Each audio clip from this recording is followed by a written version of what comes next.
Bueno, Padre, gracias te doy por este tiempo. Te pido sabiduría para apacentar y usar tu palabra correctamente y que te exalte a ti sobre todo y que tú también nos hables a nuestro corazón, porque tenemos cena del Señor y queremos también destacarte en cuanto a la orden tuya, Señor, en el nombre de Cristo.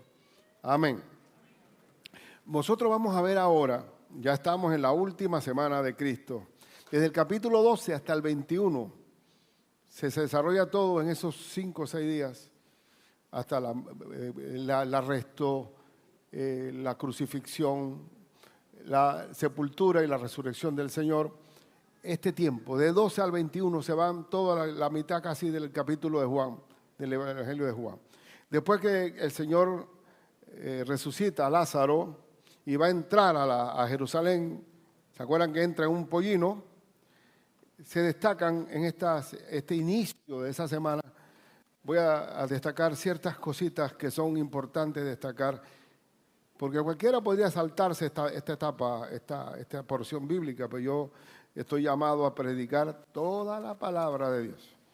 Entonces, ahí nosotros vamos a ver esto del versículo 1 hasta el 19. Entonces, acuérdense que la razón fundamental por la cual el Señor llama a Lázaro de la tumba, sepultado 4 días, que ya es día, ¿cuál era? Yo soy la resurrección y la vida.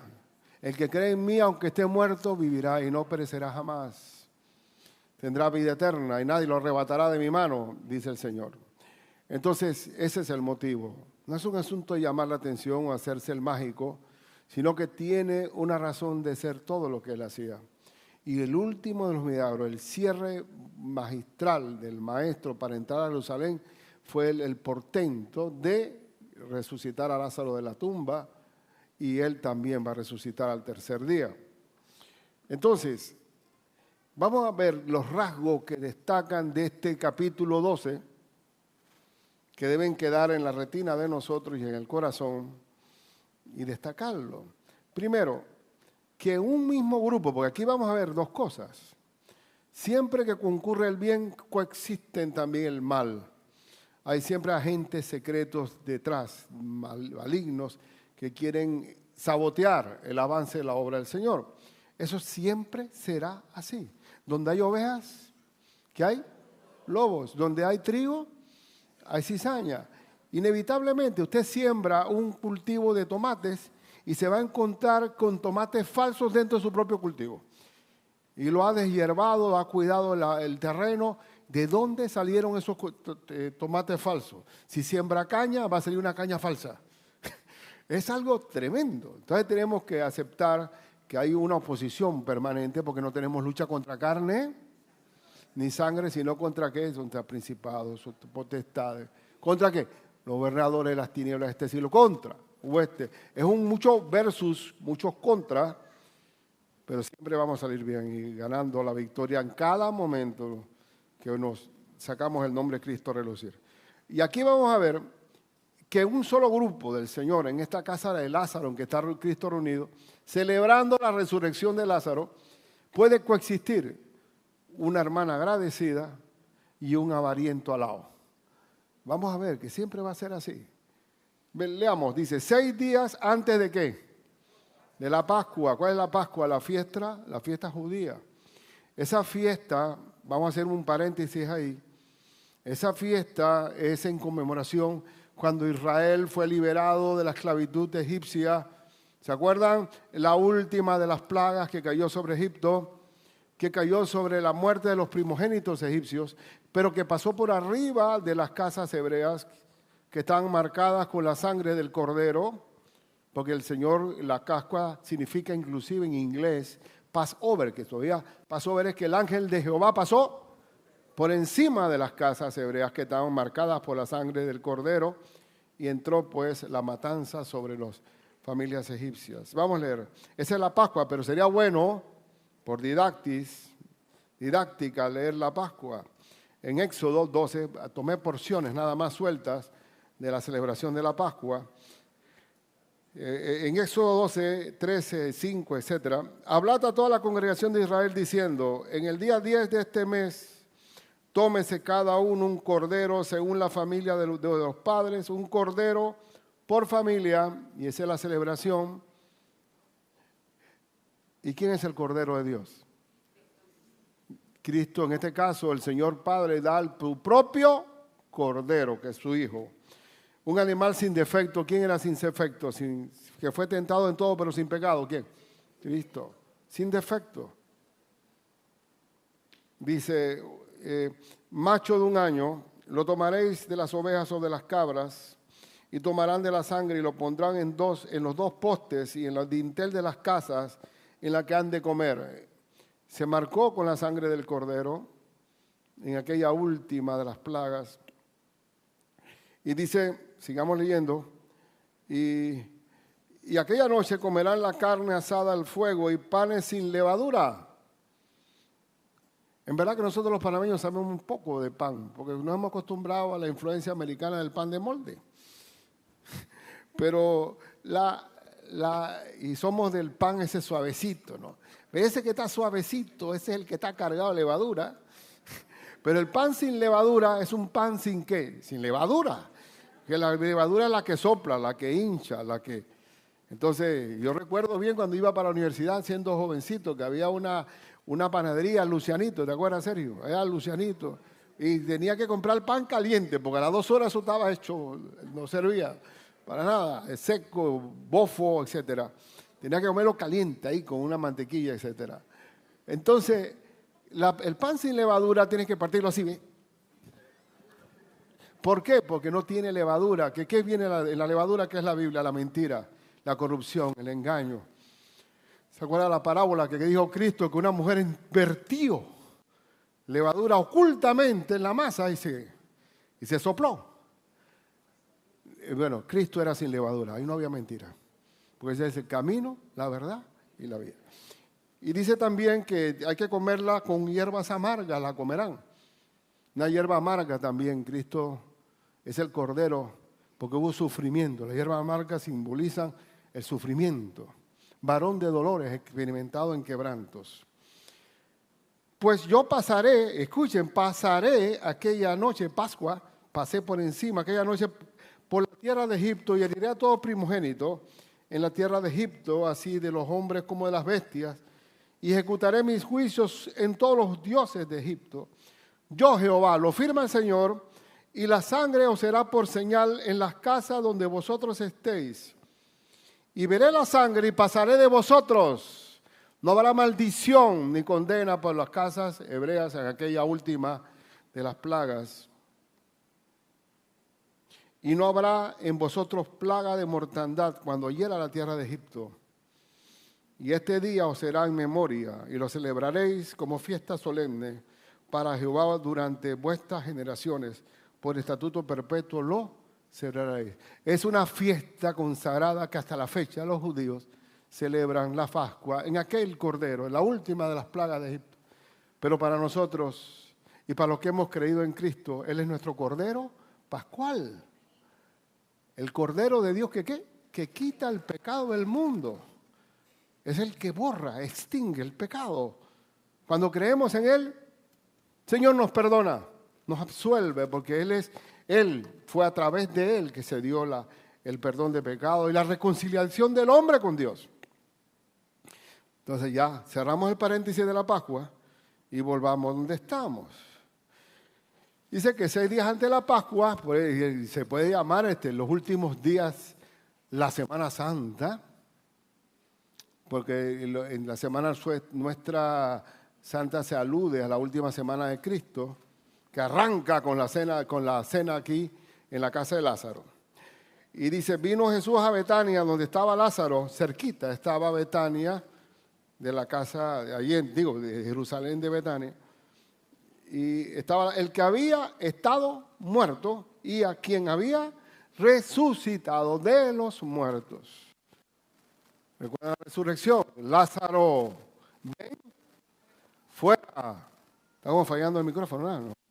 Lázaro, ven fuera. Y tuvo que decir Lázaro primero, si no se vienen todos los muertos del cementerio ahí. Y Lázaro, ven fuera, y salió un muerto que día de 4 días. Proverbios dice que el tercer día el muerto hiede, ¿verdad? Pero aquí el cuarto, para que la majestad de Dios se manifestara en todo. Y le hicieron allí una cena. Era una cena de agradecimiento.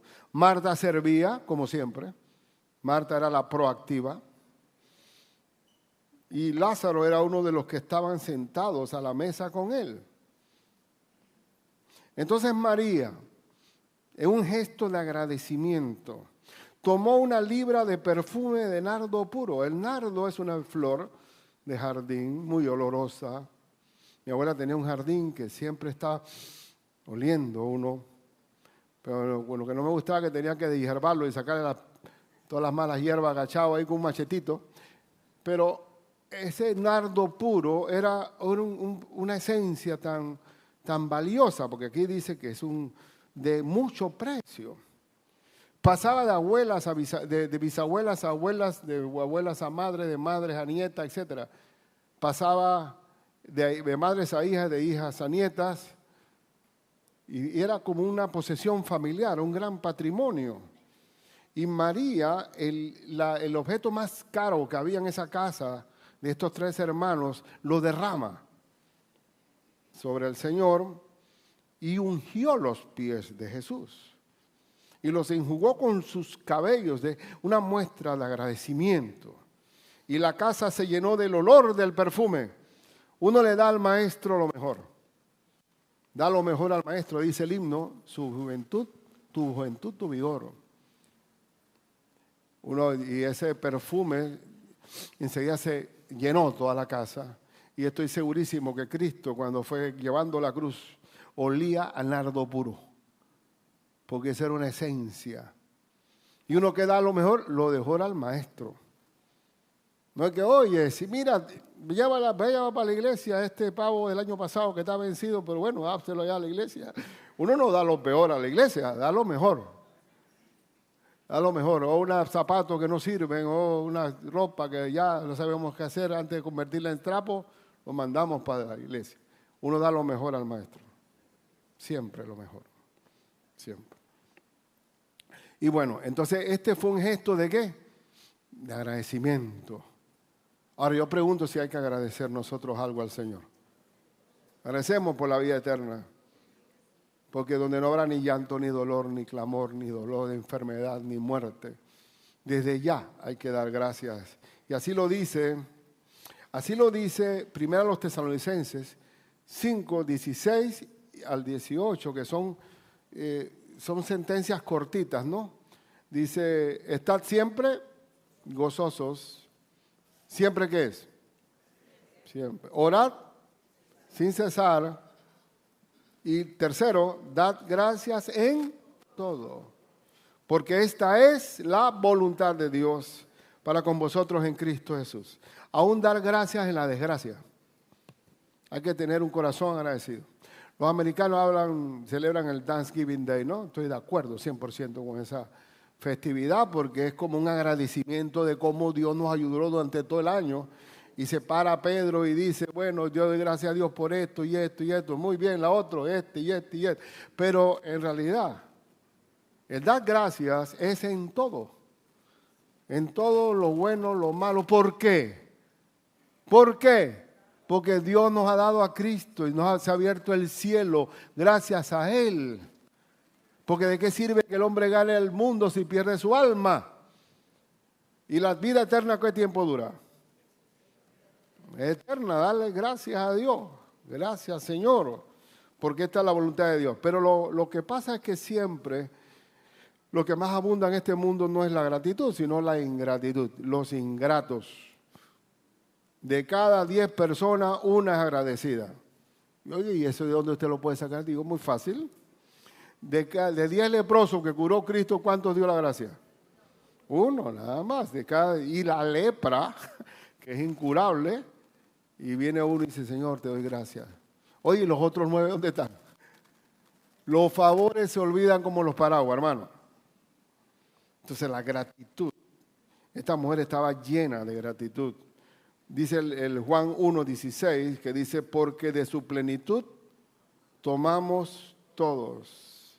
de la plenitud de Cristo. Cristo es, ¿qué es algo pleno? Algo lleno, ahí no hay más nada, no cabe más nada. Cristo es todo. De su plenitud tomamos todos. Y gracia sobre gracia. Es decir, regalo tras regalo es el Señor. Regalo tras regalo. Por tanto, hay que tener ese corazón agradecido siempre. Dad gracias a Dios en todo, porque esta es la voluntad de Dios para con vosotros en Cristo Jesús. Pero entonces el ingrato no, el ingrato inclusive recibe favores y se los olvida por él mismo porque no es agradecido. Pero también en ese círculo de la cena allá en la casa de Lázaro estaba Judas, el ladrón, el avaro, el que se cogía la plata. En el mismo círculo. Entonces dice el verso 4, hasta el 8. Y dijo uno de sus discípulos, ¿quién? Judas Iscariote, hijo de Simón. Y mire que nadie le pone a un niño Judas, ¿eh? ¿Usted no notaba eso? Gracias, Señor. Porque también hay el Judas bueno. Hay una carta antes de Apocalipsis, ¿cuál es? Judas. Ahora, hermano del Señor, hermano de Jacobo. Pero nadie le trajo al niño Judas, ni por Judas. Entonces, y el que le había de entregar, y pasó a la historia como el traidor, igual que Pilato, lavándose las manos creyendo que se podía exonerar de responsabilidad. Dice Judas en su discurso, dice, ¿por qué no fue este perfume vendido por 300 denarios, que equivale a un sueldo de un año de un obrero, y dado a los pobres? Siempre es un poco sospechoso ese populismo de por los pobres. Pero, ¿qué dice la Escritura? Todo está descubierto. Pero dijo esto no porque se cuidara de los pobres, sino porque era, ¿qué? Ladrón. Ladrón. Y teniendo la bolsa, porque encima era el tesorero, sustraía de lo que se echaba en ella. Así que dentro de los 12 discípulos de Cristo había un ladrón. ¿Qué significa eso entonces? Y dijo Cristo, yo no escogí a 12 de ustedes y uno de ustedes es diablo. Es una forma de enseñarnos también que coexiste el agradecido con el avariento. Y dice, ¿qué dijo el Señor? Entonces Jesús dijo, déjala, no la molesten. Para el día de mi sepultura ha guardado esto. Es decir, porque los judíos en el cuerpo, mortales ya los cuerpos que han perecido, le ponían especies aromáticas, como las mujeres, ¿se acuerdan que fueron al sepulcro para untar al Señor de especies aromáticas, pensando que había sido enterrado sin aromatizar su cuerpo? Pero Cristo cuando llevaba esa cruz, ¿olía a qué? A nardo puro. Para mi sepultura fue preparado esto. Porque a los pobres siempre lo tendréis con vosotros, mas a mí no siempre lo tendréis terrenalmente. No está Cristo presente, lo veremos personalmente en su venida. Pero entonces ya está. ¿Qué tan malo es la avaricia? ¿Qué tan malo que cuando se derrama este nardo puro, ese mismo día, Judas fue a donde los principales sacerdotes y le dice, ¿qué me ofrecen por darle la cabeza de él? Y le puso precio a la cabeza de Cristo. ¿Hasta dónde llega la avaricia? La avaricia llega hasta traicionar al Señor. ¿Cómo había estado Israel? Israel, los religiosos de Israel, habían convertido el templo ¿en qué? En cueva de ladrones. Se habían aprovechado de las ovejas, de las palomas, de los bueyes, que eran sacrificios que traían para el Señor, y especulaban. Macho sin defecto, tú traías tu ovejita y dices, no, esa no está kosher. Le tiene que agarrar esta tuerta que está acá. Y hacían negocio de las cosas de Dios, que corrompe todo. La avaricia, ¿qué dice 1 Timoteo 6, 8 al 10? Así que, teniendo sustento y abrigo, estemos como contentos con esto. A ver, sustento y abrigo es suficiente para estar como contento, no conforme, contento. ¿Hay alguien descamisado aquí? ¿Alguien no desayunó hoy? ¿Están durmiendo debajo, allá en el parque? ¿Tienen un techo? ¿Qué debemos estar? Contentos, independientemente de la categoría que tenga de su celular. Hay mucha gente que se mata ahora. Los pobres padres están presionados por los hijos de tener no un celular gallito, no tener de poca monta, de traer mochilas con cierta marca, o suéteres, o camisas, porque si no se sienten menos que los otros compañeros, ¿sí o no? Pero, ¿qué problema ese? ¿Qué problema cuando la avaricia es estar descontento por lo que no tengo? O hay gente que tiene por ningún recurso, hace cola para buscar un jamón de Navidad, sin embargo tiene un celular último modelo, pero no tiene data. Entonces, tú te encuentras un contrasentido absolutamente. ¿Por qué? Por el amor al dinero, que si no tengo, hago figurar que tengo. Dice, porque teniendo sustento y abrigo debemos ser contentos, porque los que quieren enriquecerse caen ¿en qué? En tentación y lazo, y en muchas codicias necias y dañosas, que hunden a los hombres en destrucción y perdición. Los que quieren enriquecerse. Y a veces me gusta ver, ¿cómo se llama ese programa? Alerta Aeropuerto es. Alerta Aeropuerto. Y una pobre señora que lleva un poco de droga a la barriga. Digo, que yo no quería salir de pobre, pero acá, pero ¿qué cosa? Una tentación necia, dañosa. ¿Y qué vas a hacer ahora preso? Vas a pagar 20 veces más de lo que hiciste. Entonces dice, porque raíz de todos los males es el amor al dinero. Efectivamente, Judas le puso precio a la cabeza del Señor. Por el amor al dinero, el cual codiciando algunos, se extraviaron de la fe. ¿Quiénes son los que se extravían de la fe? Creyentes que pueden extraviarse de la fe por el amor al dinero. Y fueron traspasados de muchos dolores. Aprendamos a contentarnos, hermanos. No conformarnos, a contentarnos. Y como dice Hebreos 13:5, sean vuestras costumbres sin avaricia. Que contentos con lo que tenéis ahora, no por lo que no tengo. La avaricia es estar descontento por lo que no tengo. Porque Él dijo, no te desampararé ni te dejaré. Tranquilo, Dios provee. Mi Dios pues suplirá todo lo que os falta conforme a sus riquezas en gloria en Cristo Jesús. Lo que falta. ¿Cuánto te falta? Aquí está el cheque. ¿Cuánto te falta? Nunca te da de más. Yo pienso absolutamente que el creyente es clase media. No me den ni pobreza ni riqueza. Manténme del pan necesario. No sea que siendo pobre, hurte y blasfeme el nombre del Señor. O que siendo rico diga, ¿quién es Jehová? ¿Quién es Dios? Clase media. Yo, ¿sabes por qué? Porque cuando tú estás de más, es que yo siento un estrés tan grande ahora, aquí para la iglesia. No. El tipo de gerente ahora está muy estresado. Hay que bajarlo. ¿Qué busca el Señor? Bueno, entonces aquí coexiste el agradecido con el avariento. En esta primera etapa, en la cena de Lázaro, agradeciendo la familia, la resurrección de su hermano Lázaro. Segundo, vemos también en este pasaje que concurren judíos para creer y religiosos para matar. ¿Quién iba a pensar esto? Vamos a verlo, vamos a leerlo. Gran multitud de los judíos supieron entonces que Él estaba allí. ¿Quién es Él? Cristo. Y vinieron no solamente por causa de Jesús, sino también para ver a Lázaro, a quien había resucitado de los muertos. ¿Cómo va a ser? Y levantó. Sí, dijo Lázaro, ven fuera, y salió. Y tenía 4 días de enterrado. ¿Qué cosa? Déjame ver eso.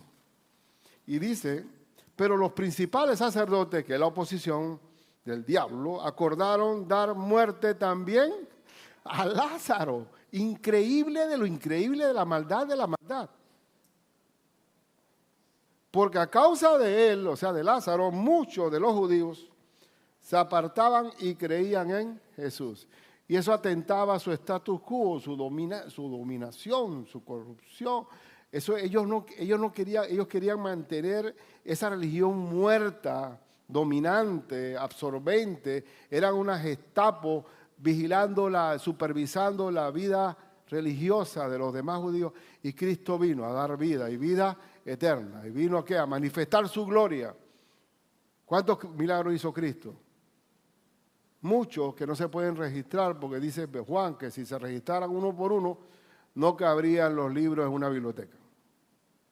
Entonces aquí viene de nuevo, judíos que creen, judíos que quieren matar, religiosos que quieren conservar esa religión muerta, legalista, una religión de rudimentos, de ceremonialismos, de ritos, de prácticas, que no tienen que ver nada con la vida espiritual.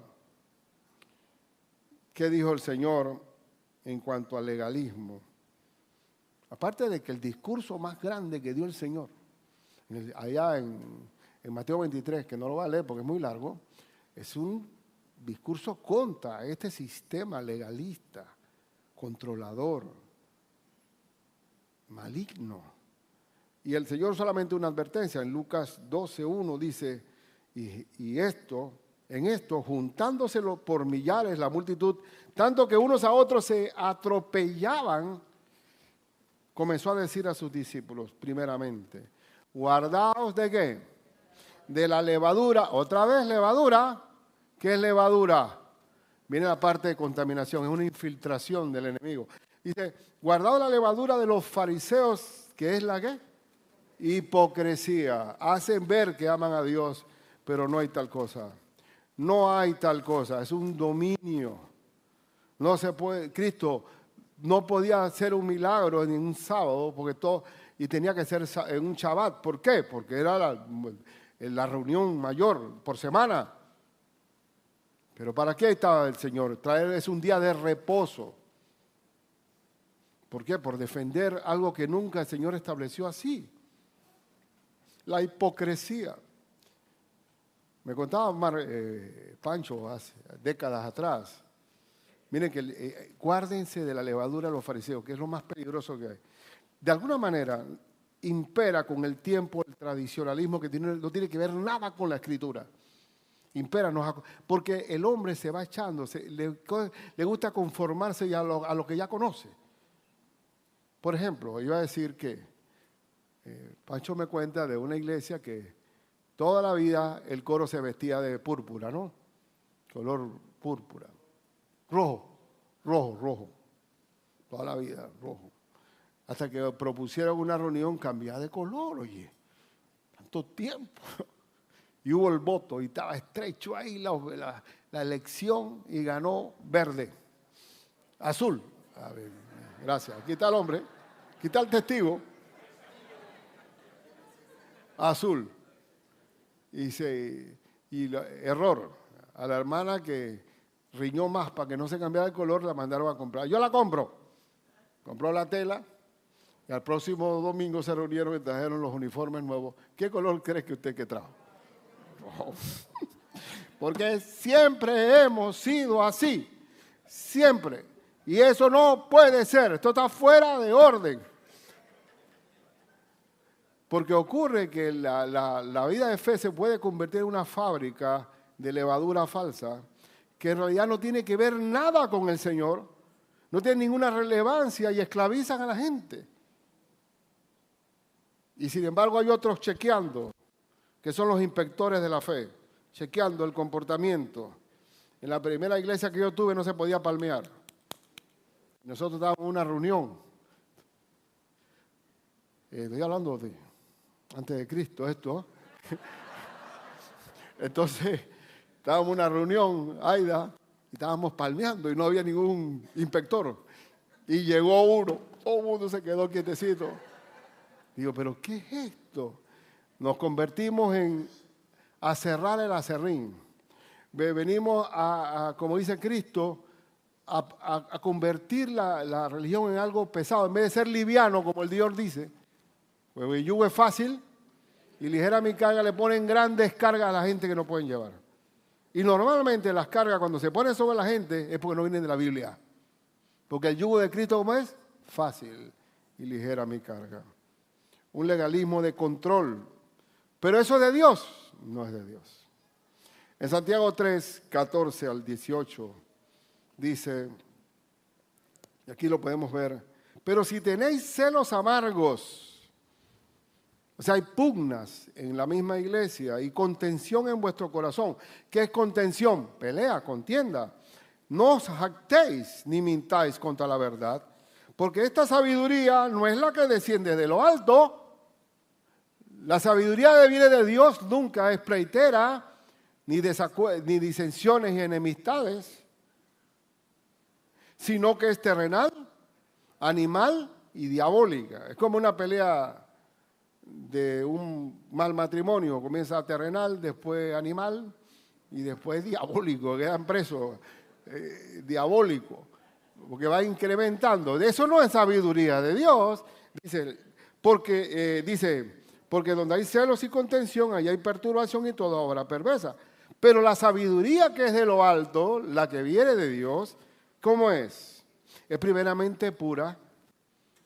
Es también que después pacífica, amable, benigna, llena de misericordia y de buenos frutos, sin incertidumbre ni hipocresía, levadura.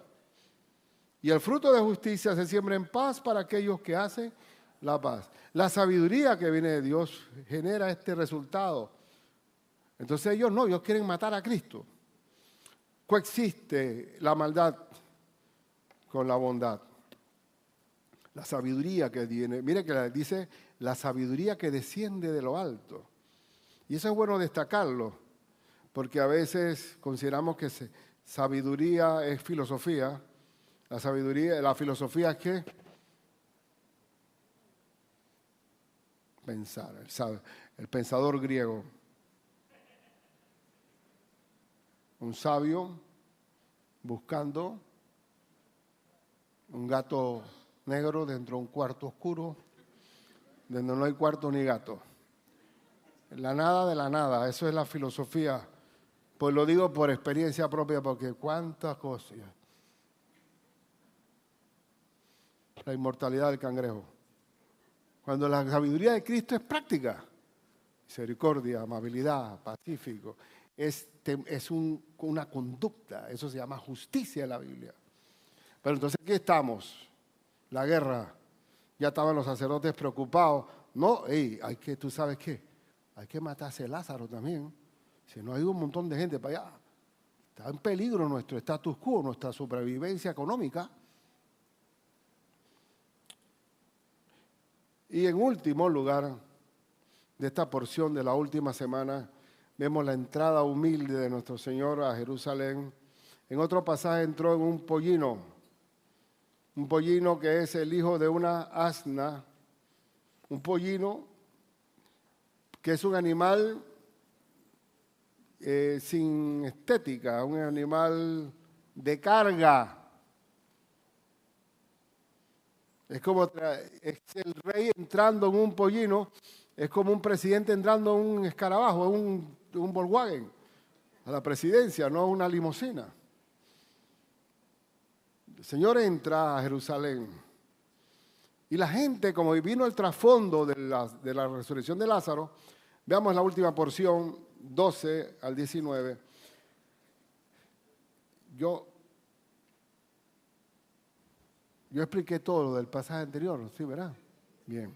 El siguiente día, si estuvo en Lázaro, cuando en la casa de Lázaro tuvo 6 días la Pascua, al siguiente día, faltan 5. El siguiente día, grandes multitudes que habían venido a la fiesta. ¿Cuál fiesta? La Pascua.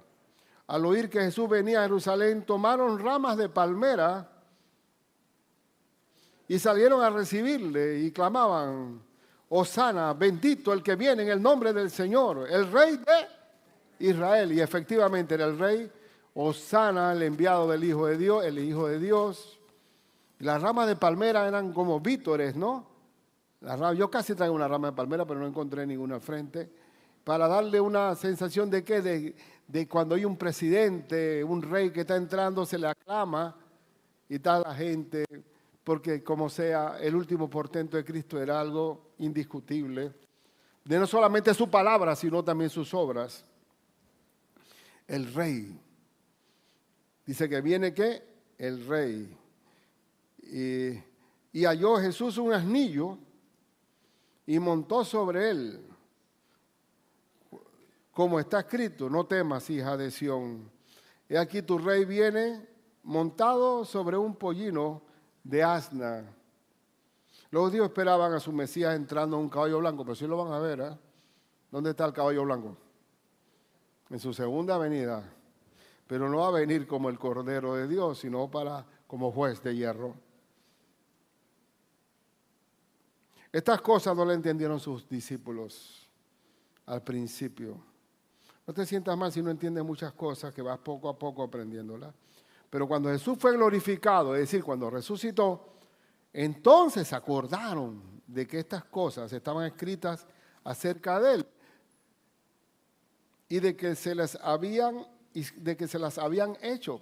¿Dónde dice? En Miqueas dice que el Mesías, una profecía, ahí viene el rey montado en un asno, un asnillo, un pollino. ¿No es el burrito sabanero? Es el Señor entrando en un pollino con una sencillez tremenda.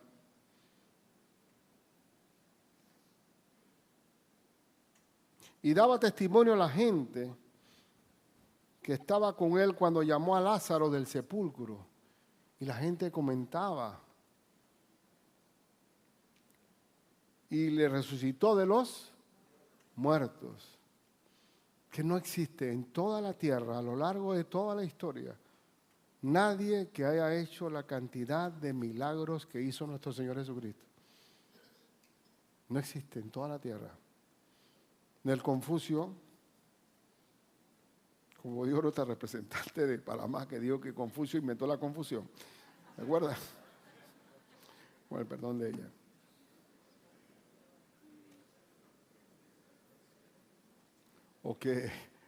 O de, ¿cómo se llama?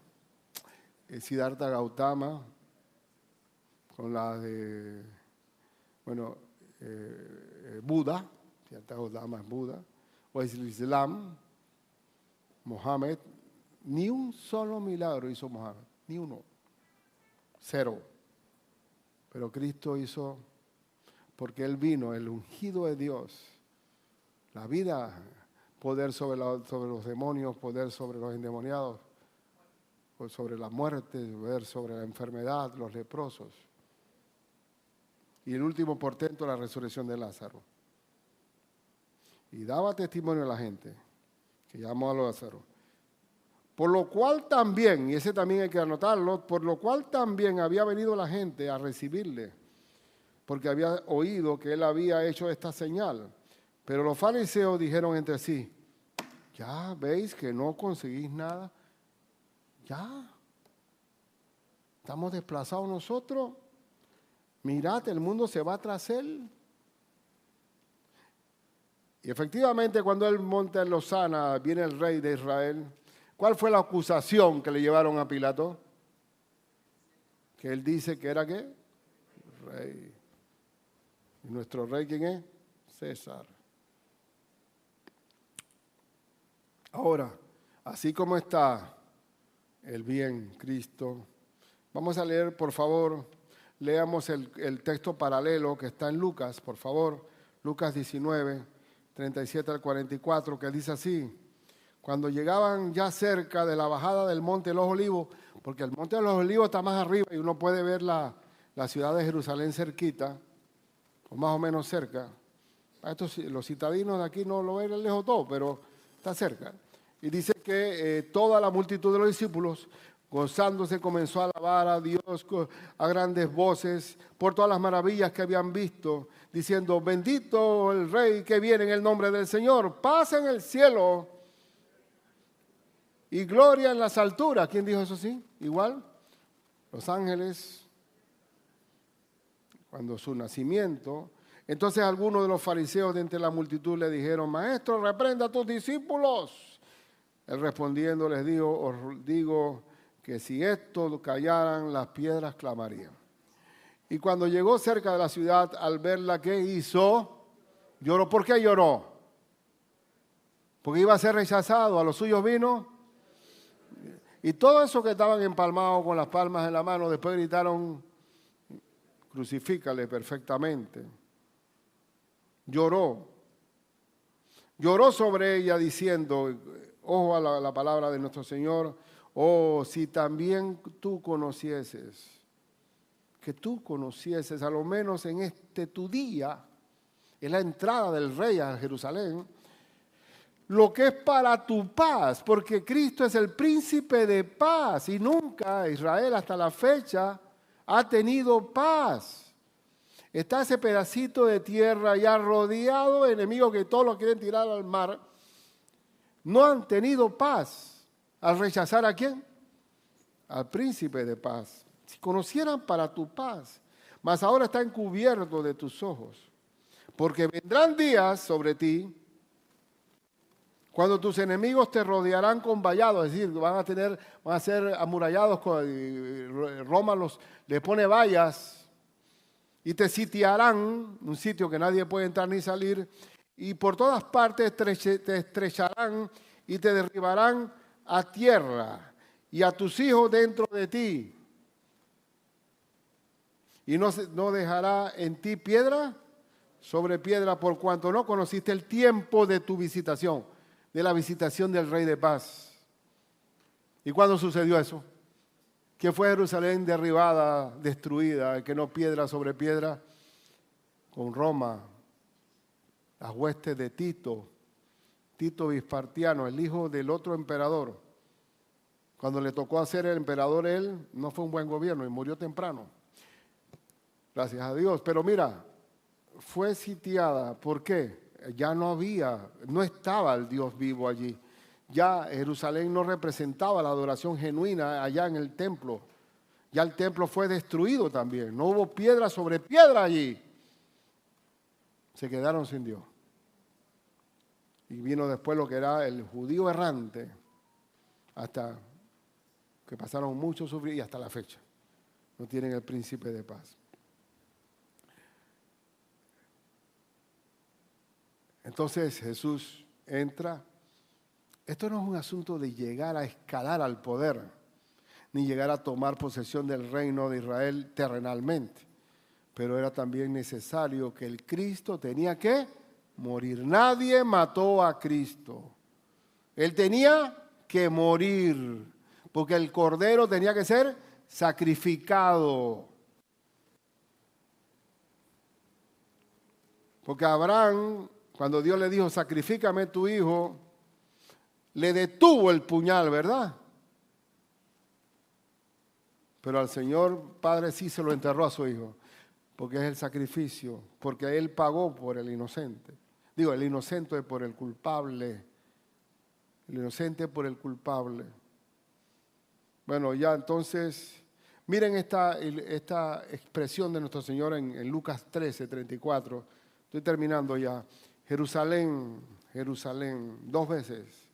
Que mata a los profetas, y no existe, todos los profetas murieron en Jerusalén, y apedreas a los que te son enviados. La parábola de ¿qué? De los labradores malvados. ¿Se acuerdan? Que terminaron matando al hijo que faltaba. ¿Cuántas veces quise? Incontables. ¿Cuántas veces quise juntar a tus hijos como la gallina a sus polluelos debajo de sus alas, y no quisiste? Dios quiso, pero ellos no quisieron. Y ahora también va a pasar lo mismo. Y no hay animal con una maternidad más grande que una gallina, hermano. Yo me la quedaba viendo en el campamento y me quedaba ahí tiempo viendo a las gallinas buscando bicho en el ahí, viendo y buscando bicho, y los pollitos atrás. Pollitos atrás. Que se acerque una culebra, que se acerque un gallo, una zorra, agarrar a un pollito de eso. ¿Cuántas veces quise juntarte? Pero ellos no quisieron. No quisieron. Entonces, por eso que él llora. Y termino con una aplicación. Como pastor, me he dado cuenta con los años que ya tengo ciertas canas. Uno se va a encontrar a Judas en la reunión. Cualquier reunión va a haber un infiltrado del diablo. Pero también vas a tener gente agradecida, gente bien intencionada en el Señor. Pero dice en Juan 10:10, ¿para qué viene el diablo? El ladrón no viene, y Judas era ladrón, sino ¿para qué? Para hurtar, matar y destruir. Y yo he venido para que tengan vida y para que la tengan, ¿qué? En abundancia, en abundancia. No se puede regociar allí. Lo vas a tener. Y hay que ser como María, agradecida de corazón. Agradecida siempre. Dad gracias a Dios en todo. Y por último, la próxima vez que nuestro Señor aparezca, no va a venir en un pollino. ¿Va a venir en qué? En un caballo blanco, como los judíos decían. Este es el que queremos. Bueno, lo vas a ver, pero ese no viene como el Cordero de Dios. Ese no viene como el manso y humilde corazón. Ese viene como juez de hierro. Pero vamos a poder remontarnos las dos personalidades, la del amor del Señor y la de lo fiero como juez de hierro. Y terminamos leyendo Juan 19, de Apocalipsis 19, 11 al 16. Entonces vi el cielo abierto y aquí un caballo blanco, y el que lo montaba se llamaba Fiel y Verdadero, nuestro Señor, y con justicia juzga y pelea. Sus ojos eran como llama de fuego, y había en su cabeza muchas diademas, poder, Rey de Reyes, Señor de Señores, y tenía un nombre escrito que ninguno conocía sino él mismo. Estaba vestido de una ropa teñida en sangre, como cordero, y su nombre es el Verbo de Dios. ¿Se acuerdan ese? Que en el principio era el Verbo y el Verbo era con Dios. Y los ejércitos celestiales vestidos de lino fino, blanco y limpio, le seguían en caballos blancos. De su boca sale una espada aguda. ¿Cuál es la espada esta? La palabra de Dios. Para herir con ella a las naciones, y él las regirá con vara de hierro. Y él pisa el lagar del vino, del furor y de la ira del Dios Todopoderoso. Y en su vestidura y en sus muslos tiene escrito este nombre: Rey de Reyes y Señor de Señores. Al final del camino, ¿quién gana? Saulo, dura cosas te dar cosas contra el aguijón. ¿Cómo tú vas a pelear conmigo? ¿Cómo clavar un clavo con la frente? Se puede. Entonces, hermanos, vamos a celebrar hoy la cena del Señor. Señor, te pido de todo corazón, tú, Señor, que hemos creído en ti. Señor Dios Todopoderoso, gracias por tu personalidad, tu forma de ser. La alegría de saber que tenemos un Dios maravilloso, cual creemos de corazón. Que tú que celebramos hoy una recordación del pacto de sangre que tú hiciste en nosotros, Señor. En este momento le damos la reverencia y damos gracias, porque nadie nos podrá separar de tu amor, Señor. En el nombre de nuestro Señor Jesús. Amén.